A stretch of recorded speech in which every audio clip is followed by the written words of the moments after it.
I am running for Raleigh City Council. I will be the first African American woman to ever sit on the City of Raleigh City Council in its history. And that's a great thing because Raleigh is changing. Raleigh is a great place. It's been, I think, according to Forbes, it's been called a city that rocks. So I'm using my name, Racquel Williams, and people call me Rock for short. And I'm saying that we're going to rock your block. We're going to rock the boat. District C rocks. My District C, the C stands for champions, because I want to wake up and emerge and empower a new hope within those people that have given up. They've never seen a candidate like me. So I think I bring a lot of flair and flavor and just elements to public policy that just didn't exist before. So I'm excited about this opportunity. Tell me about... So my story is about me as a single mom raising 4 men in a welfare system that penalized me for wanting to get off of welfare.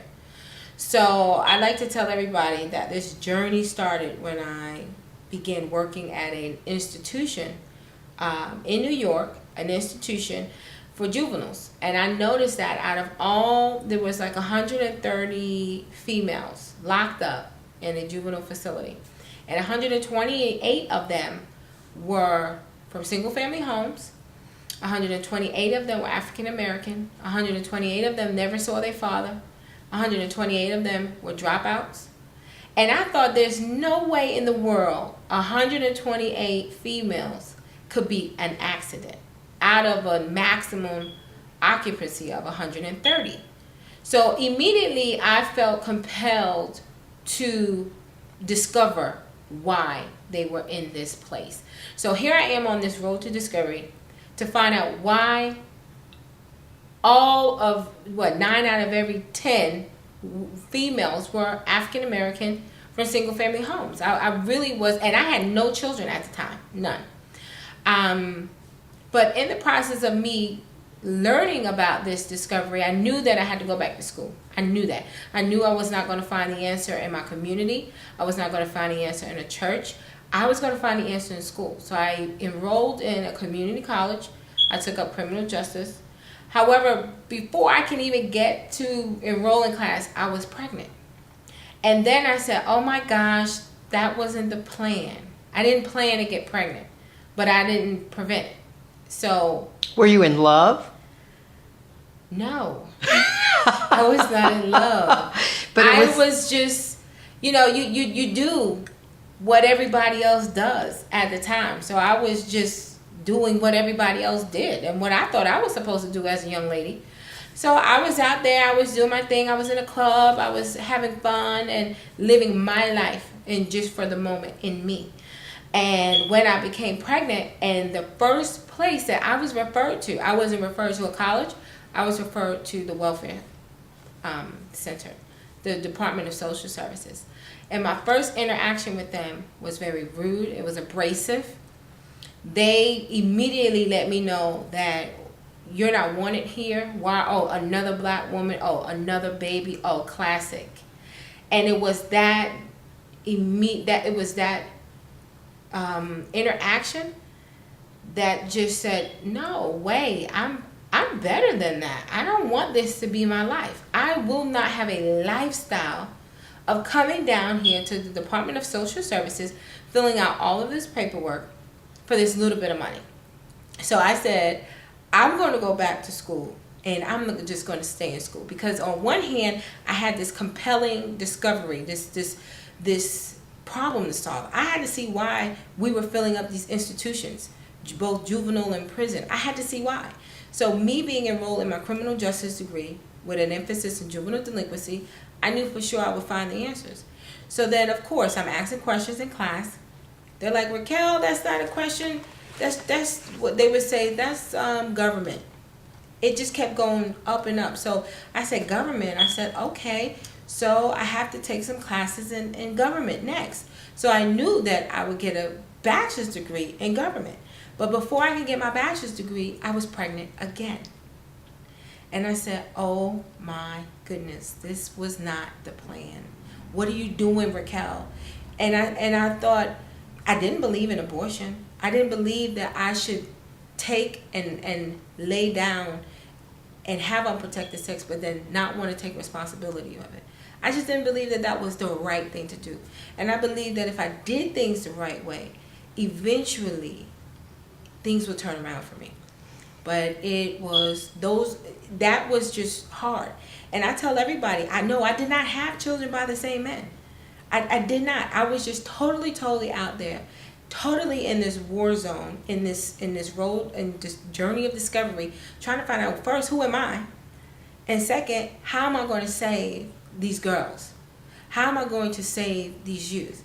So it was in that discovery, I said, okay, I'm going to get my bachelor's degree in government. I went and I registered. I got a bachelor's degree in politics, economics, and law at the time. But before I can get out of that school with that bachelor's, I got pregnant again. Disgusted was not the word. Because I still said, okay, Racquel, what is this? What is it with you? What is the issue? The issue is you. You're trying to solve a problem, but you're becoming the problem. So I was becoming the problem that I was trying to solve. And I said, get a grip, girl. What are you doing? But I knew that, listen, I'm in a system that the more kids I have, the more money they'll give me. And even though they didn't give me any money because I would get child support, they will always tell me, you don't qualify, Racquel. You are $1 over. And I said, I'm $1 over from getting food stamps.